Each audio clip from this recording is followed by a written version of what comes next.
Welcome back to Mexico News Network's Daily News, broadcasting from El Dorado Royal Spa Resort by Carisma. Remember to follow us on Facebook, Twitter, and Google Plus for more information, and visit our website www.mexiconewsnetwork.com. The National Institute of Anthropology and History seeks to restore and rehabilitate Cuautla Cemetery. Ever since Cuautla was declared a monument zone in 2012 by the former president of the nation, Mr. Felipe Calderón, it has sought different resources to restore and preserve these historical sites, since this city has witnessed events that mark the history of Mexico. The buildings belonging to this monuments zone date back to the 16th century and early 19th century. Between these buildings is the Citizen Cemetery of Cuautla, whose early tombs are dated from 1867. In this cemetery lie the remains of characters of the Mexican Revolution, captains and soldiers belonging to the Zapatista movement, or even several Adelitas have their final resting place here.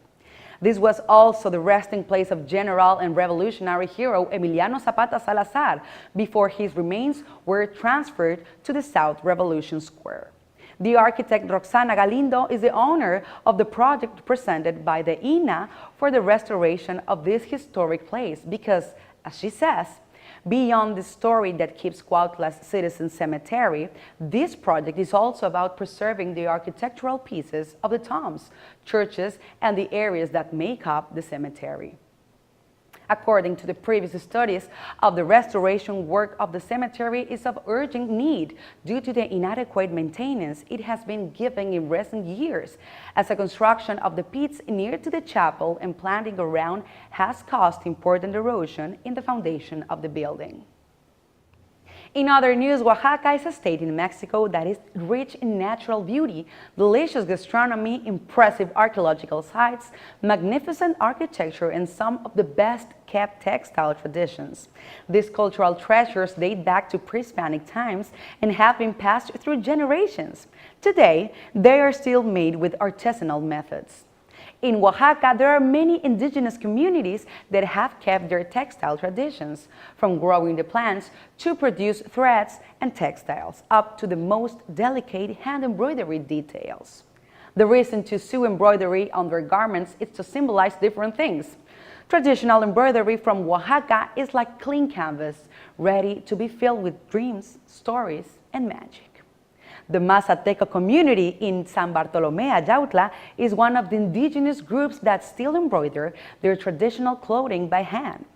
The garments are done in cotton and rayon and use embroidery hoops to trace the outline of the figure and fill with a vertical satin stitch. They also work on different products such as pillowcases, bags, and vests. Another community known for their intricate embroidery is Amuzgo, located in San Pedro Amuzgos in Oaxaca, and also in the state of Guerrero.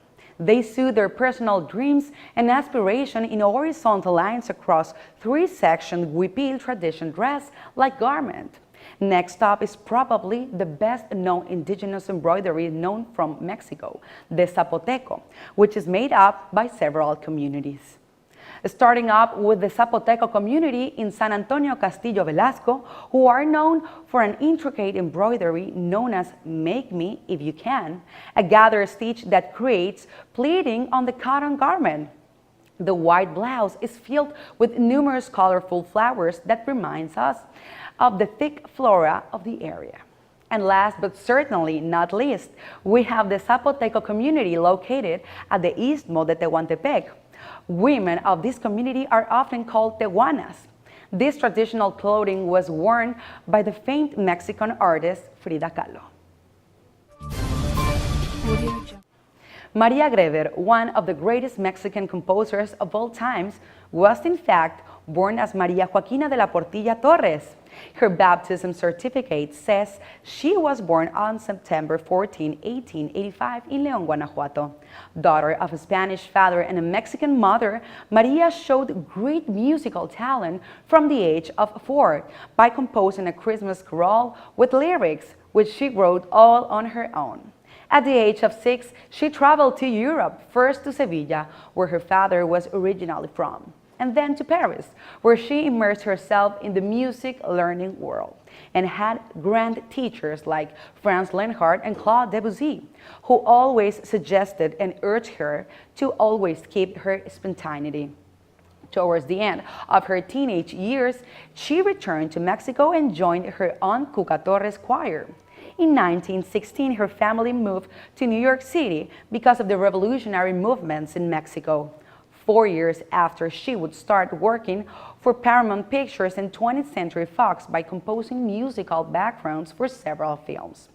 But it wasn't until 1926 when the renowned Mexican tenor José Mojica agreed to record what would become one of the most famous songs of romantic music of the last century, Júrame, which only pushed her to acquire great international fame.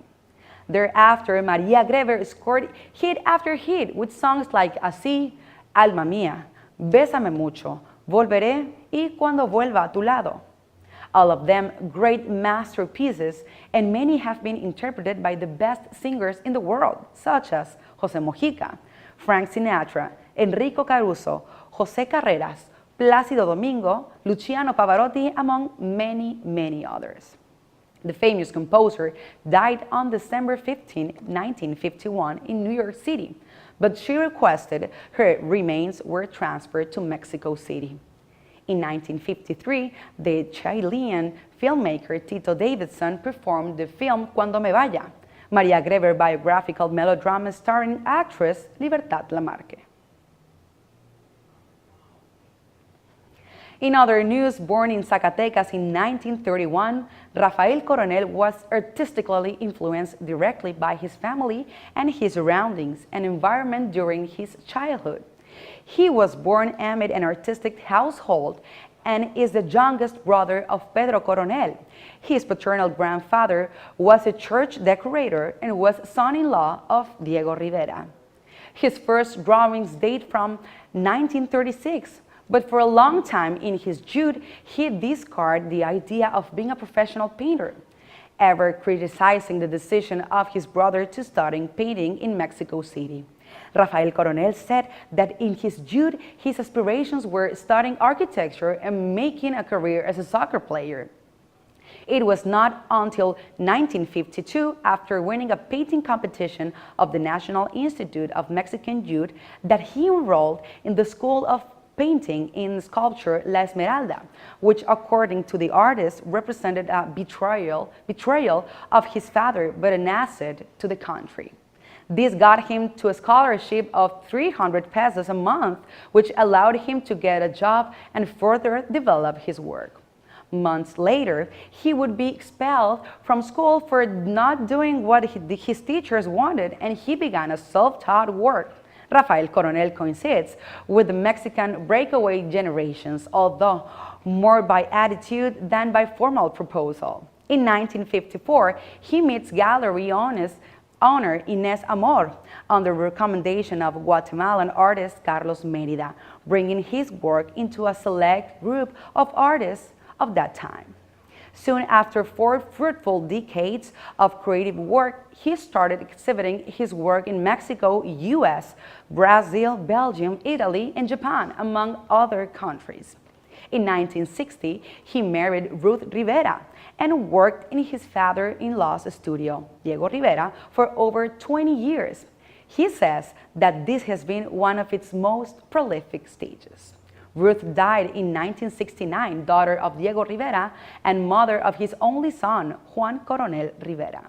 He has participated in numerous exhibitions in other continents, such as the Biennale of Sao Paulo, Brazil, Castello Sforesco in Milan, Italy, Royal Museums of Art in Brussels, Belgium, and the first International Biennale of Figurative Painting in Tokyo, Japan, in which he was awarded with the first prize. In the United States, he has had a presence in the Contemporaries and the Museum of Modern Art, both in New York, and in Mexico City in the National Palace of Fine Arts and the Museum of Modern Art. Well, This was all for today. Thanks for watching us, broadcasting from El Dorado Royal Spa Resort by Charisma.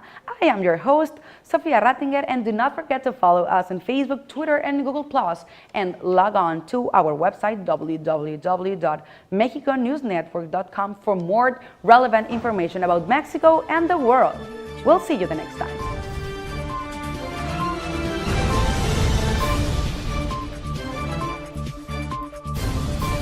Audio Jungle.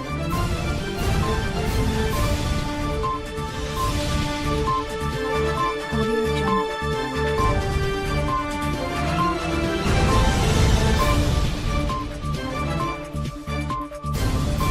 Audio Jungle. Audio Jungle.